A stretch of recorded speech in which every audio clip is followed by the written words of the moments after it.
न्यायधानी यानी बिलासपुर में क्या कुछ हालात हैं वो आपको दिखाते हैं। यहां पर कायाकल्प के लिए करोड़ों खर्च किए जा रहे हैं, लेकिन फिर भी काली छाया यानी ग्रहण यहां के रास्तों में लगा हुआ है। खास बात यह भी है कि समस्या का निदान रिमोट कंट्रोल स्थानीय हाथों के बजाय दिल्ली और कोयम्बटूर में। यही वजह है कि जिम्मेदार अपनी अपनी मजबूरी का राग अलाप रहे हैं। रिपोर्ट देखें।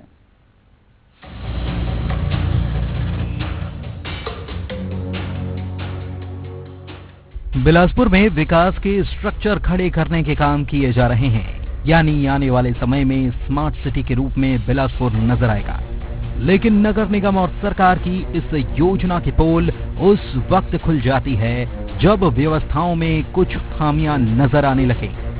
जी हां, बिलासपुर शहर के कई ऐसे इलाके हैं जहां शाम ढलते ही अंधेरा पसर जाता है। लोग उन रास्तों से गुजरते समय किसी अनजाने डर के साए में गुजरते हैं। और अगर अंधेरे में आपको निकलना है तो इन बोर्डों का ध्यान रखना होगा, और ये बोर्ड ही आपको सावधान करेंगे। लाइट तो है नहीं, और ऐसे में ये बोर्ड अगर आपकी नजर में आ गए जिस पर लिखा है सावधान दुर्घटना जन्य क्षेत्र है, कृपया धीमे चलें। और जाहिर सी बात है कि संकेतक बोर्ड जरूर लगे हुए हैं कि दुर्घटना से बचना है तो धीरे चलें, लेकिन बड़े बड़े गड्ढे हैं राहों पर और अंधेरा अगर है तो जाहिर सी बात है कि वहाँ पर लोगों का जो पैदल चल रहे लोग हैं उनका पैर उसमें जा सकता है, जो बाइक में लोग चल रहे हैं वो गड्ढे में जा सकते हैं। और ऐसी घटनाएं आए दिन होती हैं शहर में, और चाकूबाजी से लेकर के मर्डर जैसी घटनाएं लगातार शहर में हो रही हैं। शहर खून से लाल हो रहा है, लेकिन निगम प्रशासन जो है वो बिल्कुल पड़ा हुआ है।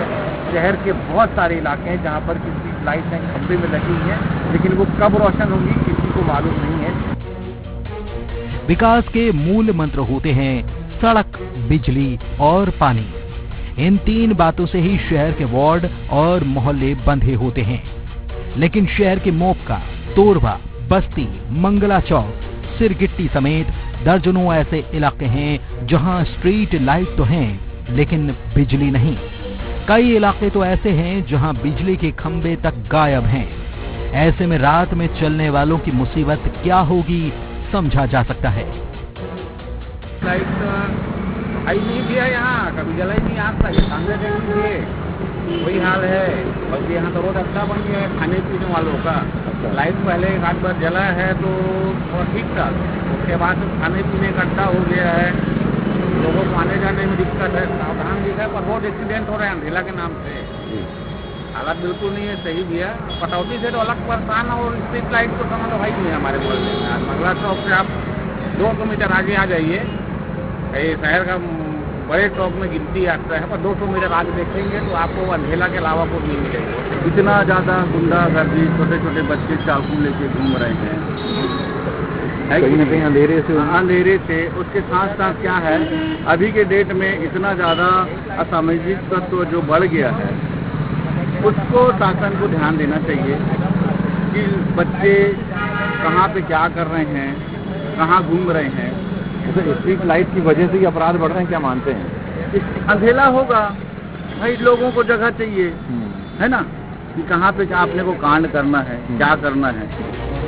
स्ट्रीट लाइट के बंद होने से अंधेरे का फायदा उठाते हुए असामाजिक तत्व अपने मंसूबों पर कामयाब हो जाते हैं। नगर निगम के सभापति शेख नजरुद्दीन भी मानते हैं कि न्यायधानी में अपराध पनपने की मुख्य वजह है अंधेरे का होना। और निश्चित तौर पर अपराध तो वही होते हैं जहाँ पे अंधेरा होता है, राजधानी वही होती है जहाँ पे अंधेरा होता है। तो इसमें जो कंपनी, बिजली जो कंपनी है, इसकी घोर लापरवाही है।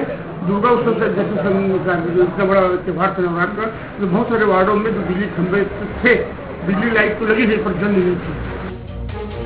सभापति के मुताबिक सरकार के द्वारा दिल्ली की SSEL कंपनी को 7 सालों के लिए ठेका दिया गया है और रख रखाव का काम उसी के जिम्मे है, यानी स्थानीय जिम्मेदार भी मजबूर हैं। समस्या ये भी है कि स्ट्रीट लाइट के जलने और बंद करने का कंट्रोल रूम कोयम्बटूर में है और वहीं से स्ट्रीट लाइटों को ऑन ऑफ किया जाता है। शहरी क्षेत्र के अंदर जो पुराना जो नगर निगम कीमत था, उसमें सभी खंभों में लाइट लगा हुआ है। बाकी ये शिकायत जरूर है कि बहुत सारे वार्डों में स्ट्रीट लाइट तो लगे हुए हैं पर जलते नहीं है। ये जो SSEL कंपनी जो है उसकी लापरवाही है, जो 15 दिन, 10 दिन, 15 दिन, 1 महीने तक मेंटेन नहीं करते। इसको हम लगातार वार्ड के पार्षद इसको शिकायत